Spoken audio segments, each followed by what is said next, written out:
익산은 두 개의 결이 다른 문화권이 존재한다고 합니다. 하나는 미륵사지, 왕궁리 유적 같은 백제 문화권과 일제강점기 일본의 수탈을 위한 계획도시 이리 문화권이 그것인데요. 1912년 이리역이 개통되면서 군산선, 호남선, 전라선이 통과하는 중심역이 됐고요. 교통의 중심지이면서 호남의 관문 역할을 했던 이리역은 1977년 이리역 폭파 사고가 있었습니다. 1995년 이리역에서 익산역으로 이름이 변경되면서 철도 역사가 시작한 지 100여 년이 지났는데요. 인문클래스 시즌2, 오늘은 호남선의 개통과 이리에 대해 알아보겠습니다.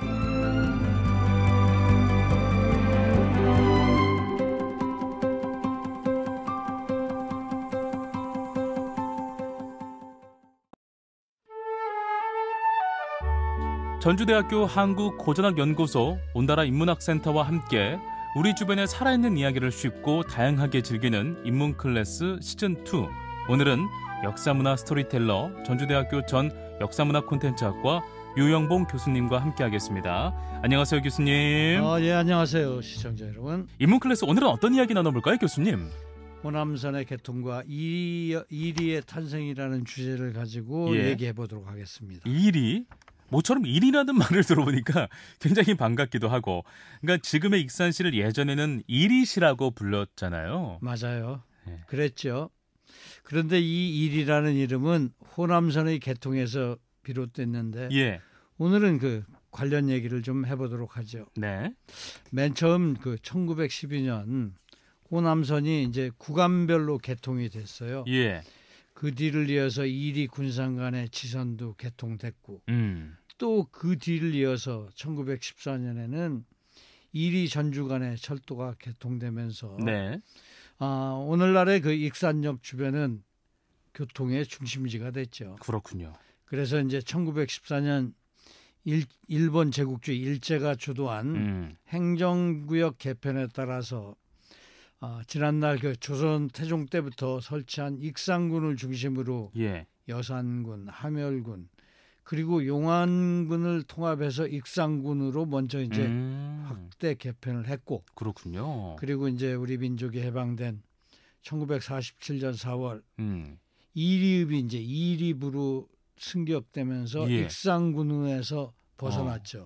그러니까 그 전에는 익산군 이리읍이었다가 이제 이리시로 이제 분리되었고, 그리고 1949년 8월 15일에 이제 마침내 이리시로 바뀌었고, 그리고 이후로 이리시와 익산군은 이제 별도의 행정구역으로 존재했는데, 이제 그 사이에 이제 몇 차례 이제 개편과 조정을 겪었어요.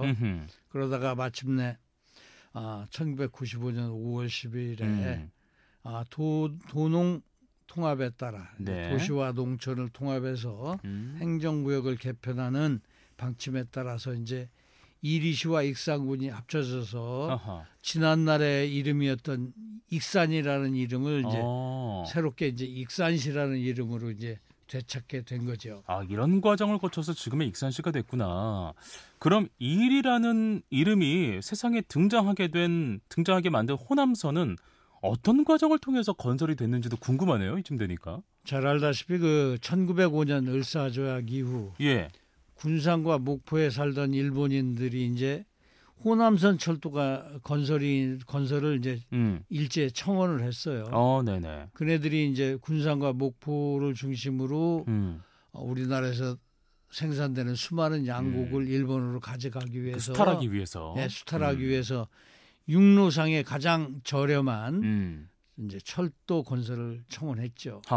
잘 알다시피 우리 호남은 그 비옥한 평야와 곡창지대였기 때문에 일찍이 그 철도 부설의 필요성을 일본인들이 먼저 이제 얘기한 거예요. 그렇군요.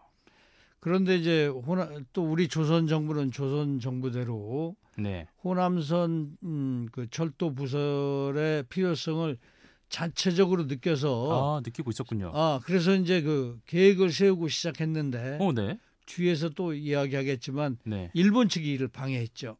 그래요? 그래서 결국은 이 호남선은 조선 정부가 아닌 일본 그 제국주의 주도로 개통이 되었어요. 아, 뭔가 우리 의지로 개통이 이루어진 게 아니라고 하니까 좀 답답하고 가슴 아픈 역사라는 생각이 듭니다. 그렇지만 교수님, 우리의 슬픈 역사를 잊지 않고 잘 알아야 두 번 다시는 이런 슬픈 일을 겪지 않지 않을까라는 생각이 있습니다.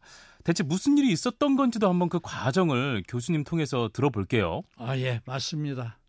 이 과정을 조금 자세하게 얘기하면 호남선 철도 건립은 그 1894년에 그 프랑스의 휘브릴사라는 회사에서 우리 정부에 조선 정부에다가 철도를 부설해도 되냐는 허가권을 요구했어요. 네네.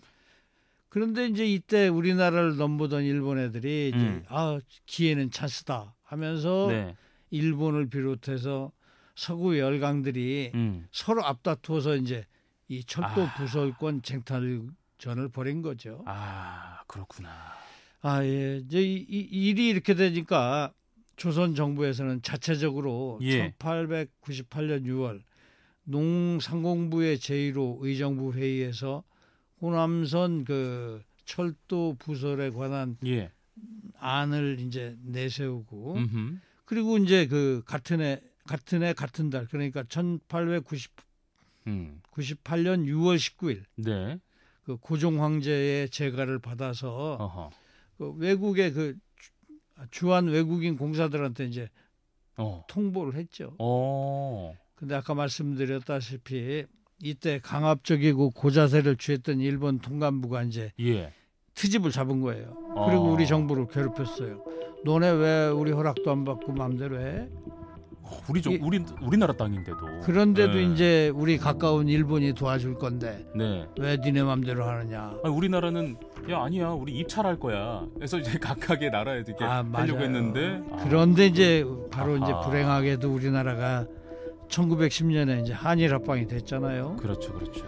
이제 그러자 이제 철도 부설권을 이제 일제가 독점을 했고, 그리고 그네들은 이 호남선 본선공사를 5개년 계획으로 세웠죠.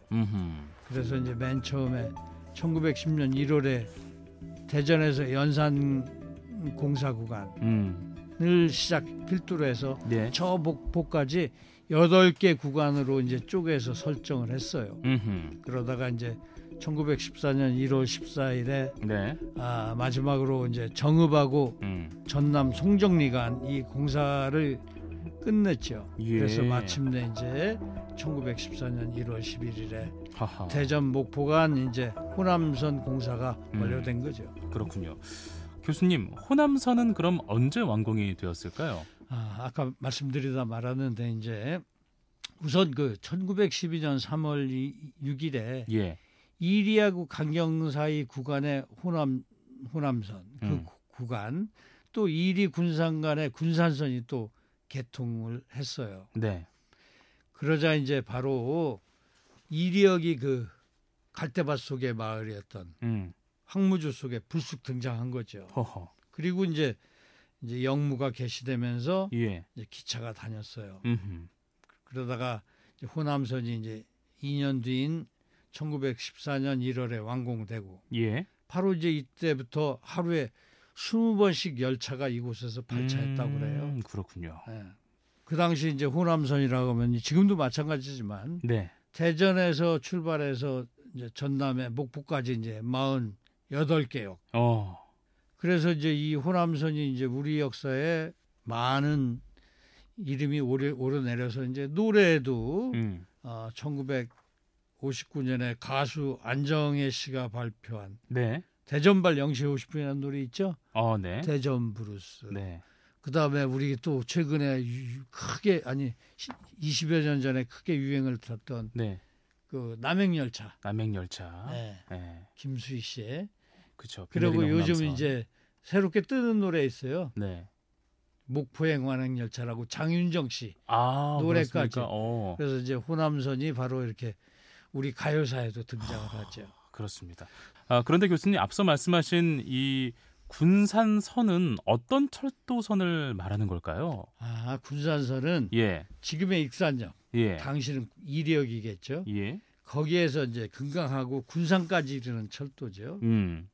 이건 이제 당시 군산에 가면은 지금도 마찬가지지만 세관이 있듯이 예. 우리나라의 수많은 우리나라의 엄청난 곡식이 이제 군산을 통해서 일본으로 빠져나가니까 일본인들이 그곳에 엄청 살았어요. 그래서 이제 그 사람들이 곡식을 빼나가기 위해서라도 익산과 군산 사이에 철도를 세워야 된다. 네. 그래가지고 만들어진 철도지요. 아, 그렇군요. 그래서 이제 1911년에 착공해서 예. 1912년 1년 사이에 이제 개통을 했는데 궁극적인 목적은 이제 조선의 농산물을 착취하기 위해서 예. 호남선 철도와 연결시키면 또 저 목포까지 연결이 되죠. 그래서 만들어진 거죠. 아, 그렇군요. 그래서 아까 말씀드렸듯이 이 농산물을 착취해서 일본에 빼돌리는 흔적이 예. 지금도 군산의 그 아픈 역사의 산물 그 세관이 남아 있죠. 군산선은 그렇게 만들어진 철도군요. 아, 근데 군산선 외에 또 아까 말씀드린 그 전북 경편 철도가 있어요. 예. 이제 쉽게 말하면 그 철로 폭이 좁은 협계 열차 중에 하나라고 할 수 있는데 그래요? 이게 이제 1913년에서 14년까지 이제 만든 건데 네. 이제 이건 전주 유지들이 이제 뒤늦게 전주를 호남선하고 연결시키길 원했어요. 예, 예. 그리고 또 이쪽 전북 평야와 인근의 산업 개발을 위해서 만들어진 철길이죠. 네네. 아무튼 그리고 그 뒤에 이리와 전주 사이에 지금 이제 장항선이라고 흔히 얘기하는데 네네네. 그 표준계 철길이 이제 1914년 11월 10일에 열렸어요. 네. 네네. 근데 이 대목에서 이제 질문 하나. 우리 아나운서님은 네. 전주 시내 한복판에 항주거리, 소주거리 있는 거 알아요? 소주거리요? 네, 항주 소주거리. 항주거리, 소주거리. 맥주거리도 있나요, 그러면? 없어요. 그런 글은 아닌 것 같은데. 네. 객사 맞은편. 네. 우리나라와는 조금 다른 홍살문에 청사초롱 달린 거리 말하는 거잖아요. 맞아요. 그렇죠? 예. 지금 이제 폐교 상태에 남은 중국인 소학교도 거기 있고. 맞아요. 서문교의 그 뒤쪽 바로 그쪽이죠. 예. 바로 이제 그곳이 옛날에 호남선 철길을 건설하기 위해서는 네네. 이제 노동력이 필요한데 전주 차이나타운이라고 불리는 곳이기도 하고. 오케이. 네. 근데 당시 이제 값싼 인건비로 이제 그 중국인들이 우리나라에 대거 몰려왔어요. 예. 바로 그때 이제 그들이 살던 데가 이제 전주 차이나타운이죠. 그래서 그곳에는 지금도 그 중국인 소학교 그 자리가 남아 있고 건물도 남아 있죠. 네. 그리고 이제 그 당시 화교들이 운영하던 중화요리집이 서너 군데 남아 있습니다. 네. 맛있어요. 저도 한 번씩 갑니다. 예. 뭐 저도 방송 중이라서 이름은 거명 못 하겠지만 땡땡 반점.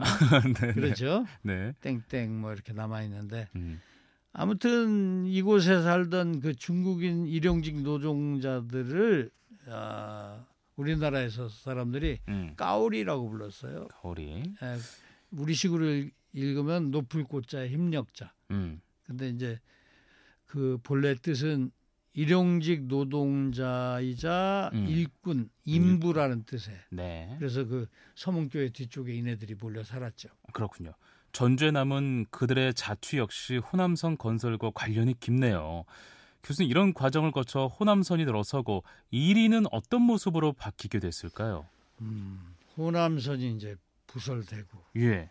이리로 호남선이 지나가고 전라선이 연결되고 네. 이렇게 되자 이제 이리를 중심으로 다양한 철도 관련 시설들이 들어섰어요. 엄청 발전했을 것 같아요. 그때를 그렇죠. 기점으로 해서. 이리를 지나가는 선로를 손보는 그죠 보선. 그 선로를 손보는 걸 보선이라고 하고. 네. 그다음에 이제 전기공사. 그리고 이제 그 역사에 근무하는 그 영무원들. 예. 그리고 여러 가지 업무를 담당했던 그 호남선 이리보선 사무소가 이제 호남선이 개통한 1912년부터 이제 개청을 했고, 그리고 당시 그 철도 관련 종사자들이 이제 경부선은 대전에, 호남선은 이리에 이제 들어섰죠. 그렇군요. 그래서 이제 그때 생긴 관사촌, 어허. 그리고 그 철도 관련 종사자들이 이제 다니는 부설병원이 어허. 이제 들어섰어요. 그렇군요. 만경강 하구의 간척 사업 그리고 호남선의 개통이 이렇게 맞물렸으니까 당시 일본인들도 이리로 엄청나게 좀 밀려들었겠구나라는 생각이 들기도 합니다. 아, 예, 그래요. 철도가 이제 개통돼서 호남선이 완공되고 이리역을 중심으로 이제 일본인들이 엄청나게 들어섰고, 그렇죠. 이렇게 되니까 이제 이리의 역할과 기능, 위상이 강화되자 이제 이력을 중심으로 이제 상권이 크게 형성됐죠. 지금 모현동인가요? 거기가? 네네네네. 하여튼 일본인들은 그 이력 그 모현동 일대 상권을 중심으로 이제 상가하고 주거지를 형성해서 그네들은 이제 자신들의 경제력을 바탕으로 이리의 주도권을 이제 일본인들이 독차지했어요. 그래서 그들이 이제 도로를 새롭게 내고 각종 시설을 설치하고 그래서 점점 옛날 10가구도 안 살던 갈대밭 속의 마을이 갑자기 막 일본인을 위한 도시로 아하. 이제 만들어진 거죠. 그렇습니다. 뭐 정말 뭐 좋은 일을 위해서 우리나라 이렇게 했다고 하면은 뭐 박수 쳐줄 일인데 본인들의 어떤 철저한 이익을 위해서 이렇게 했다고 하니까 뭔가 좀 화가 나기도 하고 그렇습니다. 그렇죠. 기분 상할 일이죠. 네. 근데 이제 역사란 게 꼭 듣기 좋은 것만이 우리 역사가 아니죠. 네. 오히려 기분 나쁜 역사가 주는 교훈이 더 클지도 몰라요. 우리 그 흔히 쓰는 말에 그 반면교사라는 말이 있잖아요. 절에서는 안 된다. 그렇죠. 아무튼 이제 호남선이 개통되고 이리에 이주하는 일본인 수가 엄청 증가하면서 이제 일본인들을 위한 일제에 일본인들을 위한 여러 가지 조치들이 취해졌죠. 그래서 1906년에는 토지가옥 증명 규칙이 시행돼 갖고 일본인들이 토지 소유를 용이하게 해주고 또 철도 부설 공사가 시작되면서 66가구에 불과했던 일본들이 경제를 독점하면서 이제 바로 이제 2년 뒤에는 막 270가구, 몇 년 뒤에는 887가구 이렇게 인구가 엄청 이제 증가를 합니다. 그리고 이제 그 일본인들은 그 또 한 걸음 더 나가서 자기들을 위해서 이제 이리 번영이라는 걸 만들어요. 그래서 시가지도 지네 그 편의에 따라서 계획하고 도로도 내고 또 학교 조합도 만들고 위생 경비기관도 만들고 그리고 또 저 이리에 있지 않던 그 주변 예를 들자면은 금마나 저 옥구 같은 데 있던 관공서들을 이전시키는 운동을 펴나가요. 이리를 키우려고. 그래서 그 결과 이제 익산군청, 경찰서, 우편소, 이런 것들이 오고 곡물검사소, 토목출장소, 전북수리조합 등이 이제 세워지게 되죠. 아무튼 오늘날의 호남선은 어찌 보면 경부선에 비해서 수용 용량, 수요, 역세권 뭐 이런 인구가 적은 게 사실이죠.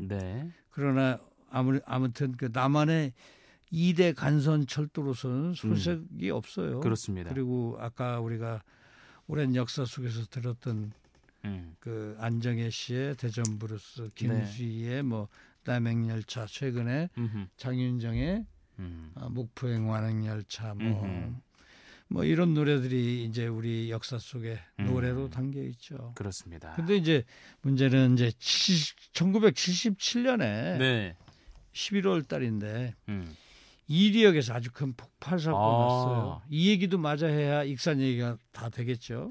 저도 이 부분을 이제 들은 바가 있어서 조금은 알고 있었고 방송국이 또 언론사다 보니까 이 부분을 또 이야기를 합니다. 이리역 폭발 사고에 대해서 우리 교수님께서 자세하게 한번 이야기를 좀 들려주시죠. 이때가 이제 1977년 11월 9일이었어요. 그 인천을 출발해서 광주로 가던 한국화약 주식회사 한화죠. 한화가 지금도 여전히 실탄하고 폭약 같은 걸 만들어내는 회사인데 네. 이 화약 수송 열차가 전날 10일 11시 밤 11시 31분에 네. 이력에 이제 도착해서 이제 다른 열차랑 중계해갖고 이제 광주로 출발하려고 해서 예. 그 이판 대기선 이제 그 다른 열차로 연결해서 네. 가려고 대기하는 선에 머물러 있어요. 네. 이때 이제 호성원 한화의 신무일 씨는 네. 원칙 하나를 무시했어요. 뭐냐면 화약류 같은 폭발성 위험물은 네. 영내에 대기시키지 말고 곧바로 이제 통과해야 된다는 이 원칙이 있는데 그게 원칙이었구나. 네, 근데 이분은 알고는 있었는데 이제 알고 있었지만 이제 그 뭐 수송을 늦췄어요. 연결을 늦기는 이력에다 항의를 제기하다가 예. 이제 자기 뜻대로 한다니까 화가 났는지 어땠는지 모르겠어요. 그래서 그냥 열차를 세워놓고 이력 앞에 식당 가서 저녁 겸 술을 한잔 했던 모양이에요. 그리고 나서 이제 열차 안으로 들어갔는데 네. 이제 어두우니까 세상에 설마 그러니까요. 불을 붙였구나. 그렇죠. 양초에 불을 붙였는데 예. 그것도 좋아요. 그걸 또 화약 상자에 세워놓고 그냥 잠이 든 거죠. 네.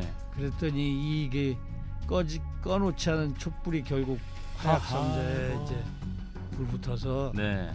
대규모 폭발을 했어요. 화약 상자. 그 바람에 이제 1위는 아수라장이 됐는데 네. 저도 당시 그 흑백으로 된 텔레비전에서 맞아. 중계 화면을 봤어요. 네.